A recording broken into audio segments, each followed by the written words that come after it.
이어서 나가보겠습니다. 그 나노 니들이란 요즘 저도 사실은 팀장님이 나노 니들이라고 샘플로 주신 게 벌써 2년이 넘었거든요. 맞아요. 근데 그때 이제 그 받아놓고 지금 어딘가 있습니다. 있는데 사실은 제가 그냥 기본적으로 해왔던 게 또 습관적으로 잘 뭐 문제 없었고 잘 해왔기 때문에 문제가 없었기 때문에 뭐 굳이 뭐 이런 걸 써야 되나라고 생각을 했는데 조금 이제 이 2020년 트렌드가 머신이 오다 보니 전 세계가 유럽이나 미국에서 요즘 막 그 방송에서 사람들이 모이지 못하니까 외국에 있는 아카데미들이 이제 라방을 되게 많이 요즘 해주고 있거든요. 근데 여기서 제가 문제가 되는 게 계속 그 라방을 인터뷰를 하면서 그 교육 방송을 들어보니까 나노니들에 대해서 엄청 많은 얘기를 하고 또 사용을 하고 있더라고요. 그래서 네. 그때 받았던 샘플을 내가 왜 안 써봤을까? 이 느낌이 뭘까? 이런 생각이 들었거든요. 네. 일반 니들과 나노 니들의 차이는 또 뭘까요, 그러면? 일단 굵기의 차이라고 생각하시면 돼요. 간단하게. 나노라면 되게 작고 얇고 하는 느낌이 있잖아요. 정의 자체도 그런 의미를 가지고 있는데 나노니들은 일단 기본 일반 니들보다 굵기가 얇다라고 생각하시면 되고 이것도 제품마다 조금씩은 차이는 있으세요. 근데 일반적으로 아까 말씀드렸던 뭐 1라운드 많이 쓰시는 1라운드 니들 같은 네, 경우는 맞아요. 보통 저희는 일반적으로 반영구 하시는 원장님들은 3라운드를 기본으로 쓰고 그 다음에 1라운드. 보통 그 1라운드가 나오는 바늘의 굵기가 지금 기준이 뭐 이렇게 파이라고 부르기는 하거든요. 몇 파이, 몇 파이 뭐요? 이렇게 뭐요? 파이라고 불러요. 파이. 아, 파이. 우리 원주 옛날에 3.14 이렇게 배웠었는데 지금 뭐 우리 옛날에 학교 다닐 때 원주율 배웠잖아요. 3.14, 네네, 1.592 뭐 그게 이제 원의 굵기를 표현하는 방식이라고 쉽게 이해하시면 되고 보통은 이렇게 파이라는 기준으로 뭐 해외에서는 많이 부르는데요.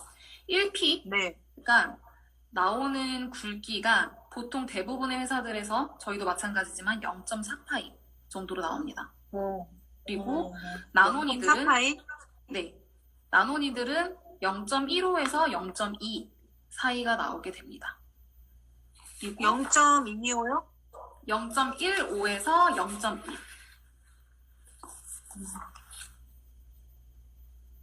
근데 차이가 너무 많이 나는 거 아니에요? 반 정도 난다고 보시면 되는데요.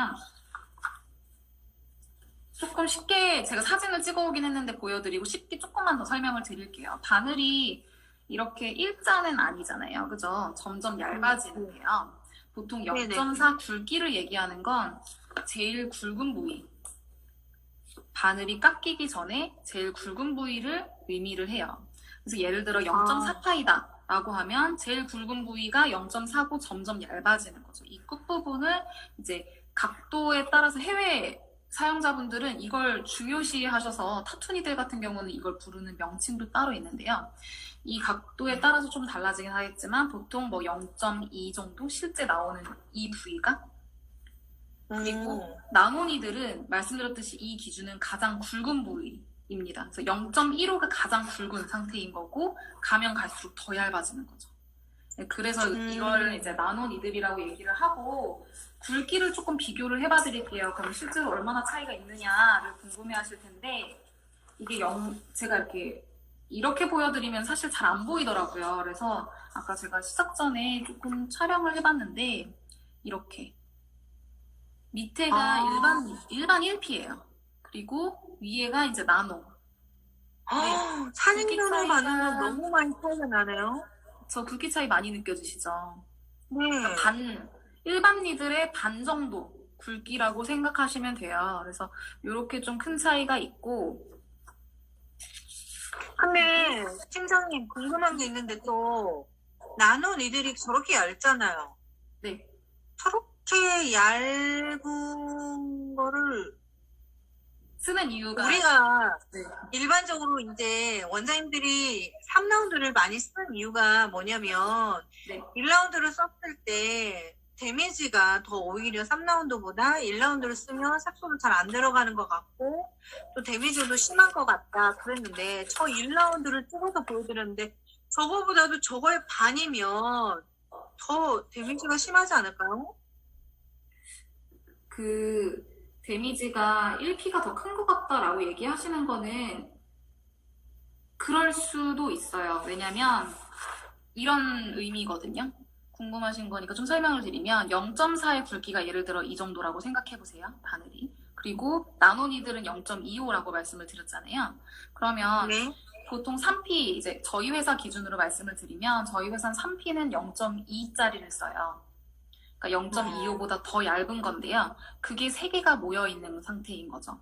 그러면 0.4 이제 큰 걸로 한 방을 빡 때리느냐 아니면 좀 얇은 걸 3개를 뭉쳐서 때려주느냐의 차이인 건데 말씀드렸듯이 나노니들을 저렇게 얇은 걸 어떻게 쓰지? 색소가 잘 안 들어가는 거 아니야? 라고 얘기를 하실 수 있겠지만 사실 나노니들을 쓰는 가장 큰 이유는 색소가 안 들어가는 건 테크닉을 조금 어떻게 좀 나노니들에 맞게 테크닉을 조금 보유를 하셔야 되는 거고 그리고 그 바늘의 굵기가 좀 얇다 보니까 말씀하신 대로 시술 시간이 조금 더 걸릴 수도 있어요.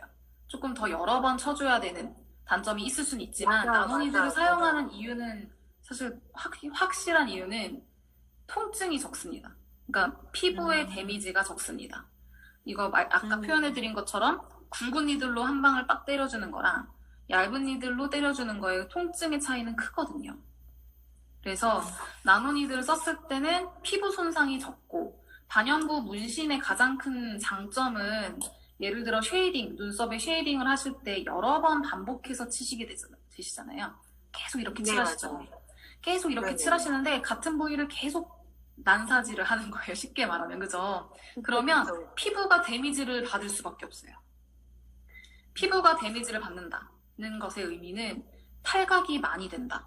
그러니까 탈각이라는 건 피부가 재생될 때 나타나는 현상이기 때문에 그러면 피부가 재생이 더 많이 되겠죠. 상처를 많이 입었기 때문에. 그러면 탈각이 더 많이 되고 탈각이 많이 된다는 건 내가 힘들게 넣어놨던 색소가 더 많이 빠질 수 있는 경우가 생긴다라는 거거든요. 그래서 나노니들을 쓰는 이유는 말씀하신 대로 색소가 좀 더 적게 들어가는 것 같은데 라고 느끼실 수 있겠지만 그거는 시술 테크닉, 먼저 나노니들에 맞는 테크닉을 쓰셔야 되는 것 그리고 조금 그 통증이 적어서 시술 결과가 좋다. 여러 번 쓸 수 있다라는 장점을 생각하셔가지고 그렇게 봐주셔서 쓰시면 될 것 같아요. 저희 같은 경우는 나노니들이 원장님 말씀하신 대로 샘플을 한 2년 전에 보내드렸지만 지금 작년부터는 해외에서 나노니들만 샀거든요, 사실. 맞아요. 어제도 방송을 보니까 아미아나 러시아 방송을 보니까 나노니들로 입술을 하는 방송을 했었거든요. 네네. 근데 나노니들로 그 마취 없이 맞아요. 하는 방법에 대해서 교육 영상을 하더라고요. 그래서 저도 나노니들에 대해서 조금 되게 더 많이 내가 왜 이렇게 그때 그렇게 정보를 줬는데 왜 안 써봤지? 그런 생각을 가졌었어요. 원장님께서 나중에 마취 관련된 것도 정보를 좀 주시면 좋을 것 같은데 마취 크림이나 마취 약품 자체도 사실 피부에 어느 정도의 손상을 입혀주는 상황이 될 수밖에 없어요. 그래서 그렇기 때문에 피부에 뭔가 손상을 입혀서 색소를 넣어야 되는데 이미 손상이 많이 입혀진 상태에서 색소를 넣게 되면 사실 시술 결과도 떨어질 뿐더러 그 부분에 대한 부작용이 발생할 우려도 있거든요. 그래서 사실 해외 같은 경우는 마취 크림을 안 쓰는 경우들도 많고 저희 제품을 쓰시는 뭐 중국 원장님 같은 경우도 마취 크림 없이 그냥 1P 나노나 아니면 저희는 3P도 나노가 나오는데 3P 나노로 입술을 치거나 하는 방식들의 시술을 많이 하고 계세요. 그래서 조금 이제 신기술, 한국에선 신기술이죠. 어떻게 보면 조금씩 이제 나오고 있는 사용자분들이 좀 익숙해지시면 좋을 것 같아요. 이번 교육을 통해서. 제가 나노니들로 입술하는 동영상을 한번 찍어가지고 공유를 한번 해봐야겠네요. 네네. 저 같은 경우에는 1차 마취 없이 하거든요. 저는 네. 나노니들이 아니어도. 그런데 만약에 그 나노니들로 한다고 하면 진짜 훨씬 더 정말 데미지 없고 고객도 만족도가 조금 더 있을 것 같아요. 그쵸. 아픔을 좀 덜 느끼실 거기 때문에 만족도가 훨씬 높아지실